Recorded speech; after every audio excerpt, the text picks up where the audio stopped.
have just gone off. War, rebellion and revolution.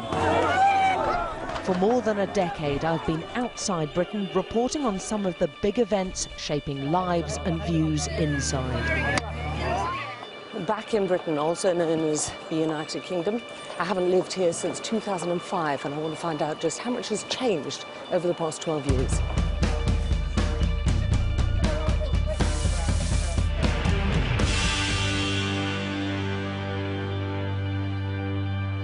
"999 mode activated." The code tells us that we're going to a suspected stroke. What about your job? It's got harder. Oh yeah. Just Tell me how it's got harder. Just the volume of work, the amount of it. The jobs don't change, it's just the amount of them. It's just more and more of them. We've been in the job long enough where you know who's going to be a troublemaker and who's not.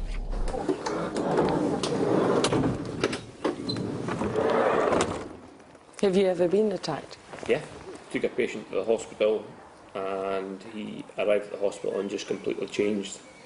Became very aggressive. Puff out your cheeks for me. For Scott and Gary, Put your tongue into your cheek. this is a labour of love. Push against my fingers.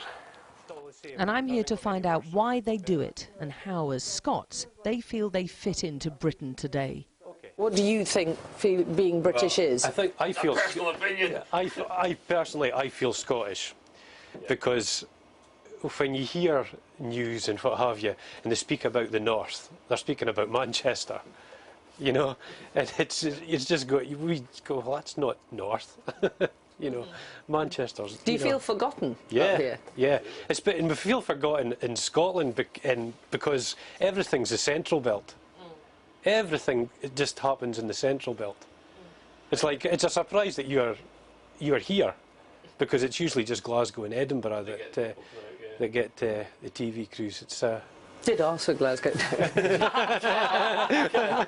don't think I've ever classed myself as British. You know, I don't think I ever would, to be honest. Why? I don't know, I just think that because I'm Scottish, I'm proud to tell people I'm Scottish, and I don't want to be classed as British. You know, I remember going on holidays as a kid and being asked, "Oh, where are you from?" Scotland. "Oh yeah, England." You're like, "No, I'm from Scotland." Do you feel connected to the English? I wouldn't say so, no. Why? Because I don't do anything specifically with the English, as in, you know, unless it's kind of By accident. I know we're all part of it. We are all part of Britain. It may be different if I had family from other parts of Britain, you know. But I'm basically solely brought up as a Scottish family, and all my family is from Scotland, from generation and generation above that. Do you know any English people? Yeah. Oh yeah. Are any of them your friends? Yeah. I've got a good friend who's a Geordie from Newcastle. Yeah, I mean, I try and, as I say, I try and get on with everybody. This job, it makes you blatantly obvious that life can be very, very short, you know what I mean? Where are we going? 73, pal? And every hour they're facing death, near death, or just despair. Can I just take up your top, Mike? Mike's been paralysed for 2 years. As soon as you mention chest pain, we're on your doorstep. The heart monitor is inconclusive, but he's hurting. Oh, Mike, we'll give you one of these. Like, pop it in. Well, if that is helping the pain, Mike, it could be your heart. But he doesn't want to go to hospital, so the crew ring doctors who'll check him later. Yeah, good evening. My name's Gary. I'm one of the... These guys really on the front line, constantly making all these tough decisions, moral dilemmas all the time. Every day is busy, and find yourself going from job to job to job. The whole NHS 24 came in to help GPs with out of hours work, and they, I would say, quite easily doubled our workload.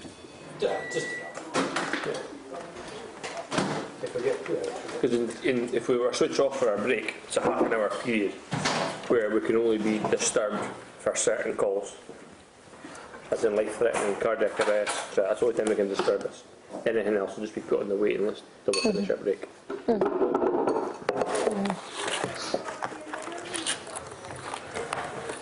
So what are you having today? Just chicken and rice. You really know how to treat yourself. And how would you feel if any of your children wanted to do your job? I wouldn't want them to do it, but... Why is that? I mean, we do see the most horrendous things. I would worry about them Why? out in there, because I know what happens out in the streets. I know what happens in the back of ambulances with certain patients, and it can be quite difficult.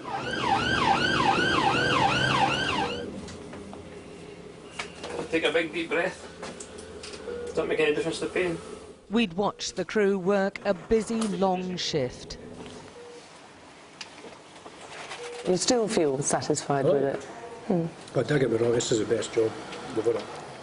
I used to love my job, absolutely love my job, but I wouldn't want my kids doing it. Despite the demands, they're passionate about being paramedics, but being Scottish is paramount to these men, and they feel very disconnected from the rest of Britain.